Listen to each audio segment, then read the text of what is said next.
Je voulais juste rejouer à Super Mario 64. Une vieille cartouche, un vieux château, mais quelque chose cloche ici. Personne ne ressort vraiment.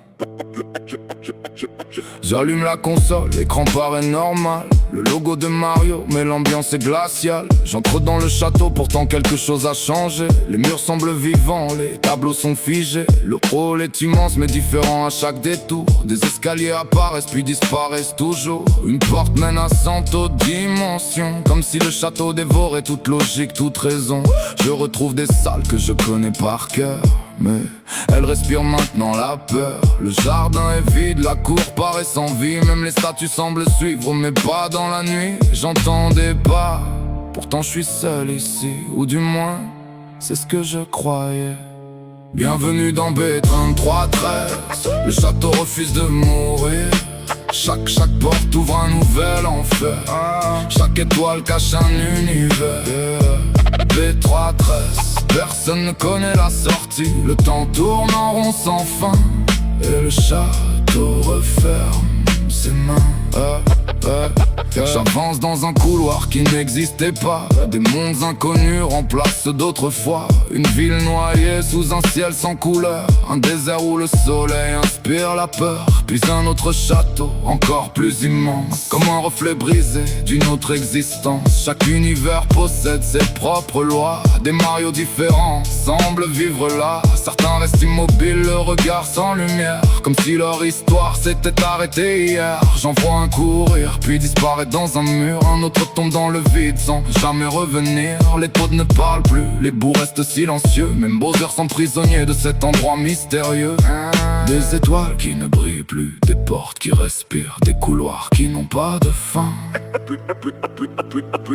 Plus j'avance, plus le château change. Les plafonds deviennent des océans. Les escaliers montent vers le néant. Je découvre des salles abandonnées, des niveaux jamais terminés, comme des souvenirs oubliés que personne n'aurait dû retrouver. Puis je tombe sur un Mario. Il me ressemble, même salopette, même casquette, même regard. Mais lui, il ne bouge plus. Son corps est allongé dans une salle vide, comme oublié par le temps qui décide. Aucune blessure, aucun cri, seulement le silence et l'infini. Je comprends alors, depuis le début, je suivais mes propres traces. Le château ne piège pas seulement les visiteurs, il les remplace. Bienvenue dans B3313. Le château refuse de mourir. Chaque porte ouvre un nouvel enfer. Chaque étoile cache un univers. B313, il connaît déjà ton nom. Tu crois explorer ses couloirs, mais c'est lui qui t'observe depuis toujours. Je cours vers la sortie mais le hall recommence. Les mêmes tableaux reviennent dans un étrange silence. La porte d'entrée est là, puis disparaît aussitôt. Chaque couloir ramène au premier escalier, comme si le château refusait de me laisser. Les mondes se mélangent, les murs deviennent vivants. Les galaxies tombent dans le vide lentement. Puis j'aperçois des centaines de Mario, tous immobiles, tous silencieux, comme s'ils avaient essayé avant moi.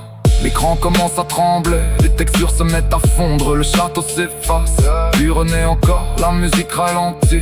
Le noir envahit la pièce, puis le menu de Super Mario 64 revient, comme si rien ne s'était passé.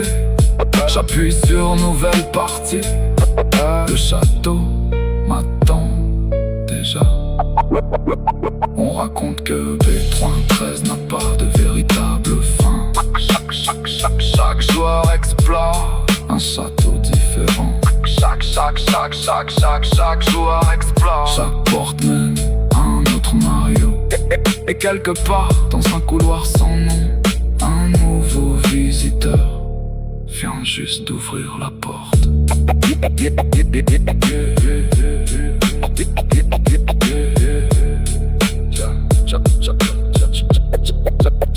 Vient juste d'ouvrir la porte.